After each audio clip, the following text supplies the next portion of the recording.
Assalamualaikum warahmatullahi wabarakatuh. Akkam nagaa na jirtan yoo dhufti jamarti keessanuu bakkuma jirtanitti akkam jirtan fayyaadha alamanni sa'a namni isinin jecha warroonni channel kanaaf haarawaa taatan immoo Zamzamin jedhama subscribe gochuun maatii ta'uu dandeessanii warroonni as dhiyeenya kan immoo subscribe gochuudhaan maatii naa taatan akkasumas viidiyoo kee daawwataa jirtan hedduu galatoomaadha. Itti aansee har'aan tanas viidiyoo baay'ee gabaabduu taate takka badhe dhufeetiin jira. Marti keessanuu mana keessan keessatti irraa fayyadamaadha. Akkuma viidiyoon kun isin bira ga'een immoo laala ni fayyada yookaan bareedoo jettan hiriyoota keessaniif share godhaadha. Subscribe gochuun immoo tasuma dagatuun qabdan jechuudha. Walumaan gara viidiyootti deemnaa turtiin keessan na waliin haa. Akkuma isin mul'atu kana timaatimaan barbaachisaa walakkaa fayyadama. Daqiiqaa gabaabsuuf jechuuf akkanatti ni ariifachiise jechuudha. Kanaafuu timaatima kana dhama isaa barbaadna waan ta'eef yoo barbaadan itti cuunfuudhaan yoo barbaadan haala kanaan godhuudhaan fayyadamuu dandeessanii haala kanaan bulleessineerra. Itti aansuun irdiin fuula nu barbaachisaa fal'aana tana takka jechuudha. Isin yoo barbaadan kana gadis godhachuu dandeessanii maaliif bishaan timaatimaa turuu danda'u waan ta'eef diqqeessitanii godhachuu dandeessanii jechuudha yeroo tokkoof qofa.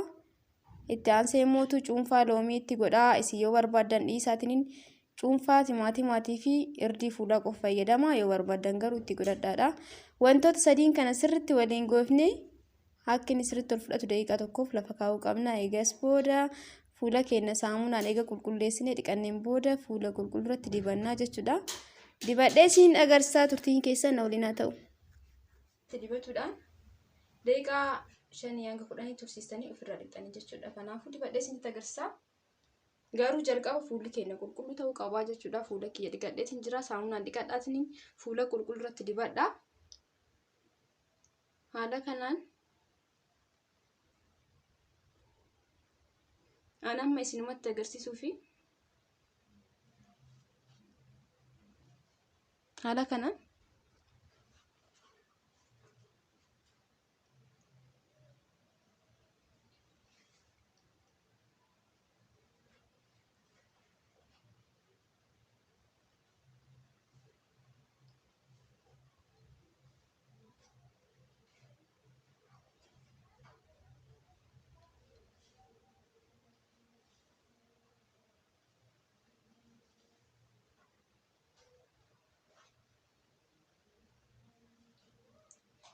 waan baay'ee dansaadha. Tanaan dura irdii isin hojjedheetiin jira. Irdiin karaa hedduun dalagama. Wantoota garagaraatti makuudhaani. Kunillee karaa isa biraatiin jechuudha. Bishaan timaatimaatis viidiyoo kanaan duraatirratti karaalee biraatiin isin hojjedheetiin jira. Kanaaf fuula keenyaaf hedduu dansaadha. Wanti nu miidhu takka hin qabuuf keessaa. Kanaafuu sa'aatii itti barbaannetti dibannee sa'aatii barbaanne fura tursuudhaan dhiqatuu dandeenya jechuudha. Haala kanaan waliin ga'eetiin jira. Haala kanaan erga dibanneen booda akkana goggoduudhaan daqiiqaa 5 hanga 10 tursiisuudhaan ofirraa dhulaa jechuudha bishaan qofa. Isin garuu barbaadan saamunaan illee dhiqatuu dandeessanii. Daqiiqaa 10 yookaan 5 booda walitti deebinaa turtiin keessan na waliin haa ta'u. Kunoo deebi'ee dhufeera daqiiqaa 5 booda jechuudha. Diqqoo qoreetiin jira mul'ungoonni. Amma akkana goggoonis sukkuuna jechuudha. Sammuu booda bishaan ofirraa dhulaanaa isin yoo barbaadan saamunaan dhiqatuu dandeessanii akkuma dura ibsuu yaadatti. Haala kana ni mul'ata jedheetiin yaadaa gadhumaa dhiyeesseera. Haala kanaan sukkuumne eegas booda dhiqannaa jechuudha. Dhiqadheetiin dhufaa. Kunoo walitti deebi'eetiin jira. Dhiqadhee dhufeetiin jira. Akkuma isin mul'atu kana jaaba kiyya wajjin dhiqachuun danda'ama. Waan baay'ee bareedaa ta'edha. Kanaaf hundumti keessanuu mana keessan keessa qopheeffadhaan irra fayyadamaadha.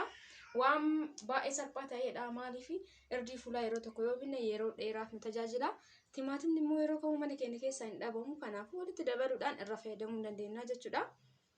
Waan baay'ee namatti toludha. Hanga dhumaa dhiyeessee isinitti agarsiiseetiin jira. Kana fakkaataa isinittis akka tolu abdiin qaba. Itti aansuun immoo wanti ani isinitti barbaadu akkanatti fuula keessan yeroo waa fayyadamtanis ta'e yeroo kamuu yeroo dhiqatan waan mana qabdan fayyadamaadha. Anis wanna mana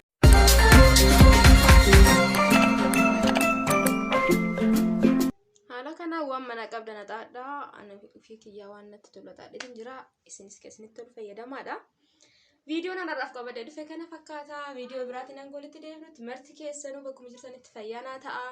Akkuma viidiyoon kun isin bira ga'ee laala inni fayyada yookaan bareeda jettanii yoo yaaddan hiriyoota keessaniif sheer gochuun dagatinaadha.